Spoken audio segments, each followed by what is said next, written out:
আল্লাহ কেন আপনাকেই বেছে নিলেন? আপনার মধ্যে নিশ্চয়ই কিছু আছে যেটা আল্লাহ পছন্দ করেন। আচ্ছা, আপনার বয়স এখন কত?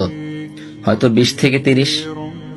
আপনার এই বয়সে অন্যান্য যুবকেরা গান বাজনা, কনসার্ট, হারাম রিলেশন সহ দুনিয়ার সকল জাহেলিয়াতের মধ্যে মত্ত রয়েছে, কিন্তু আপনি এগুলো থেকে নিজেকে বিরত রাখার চেষ্টা করছেন।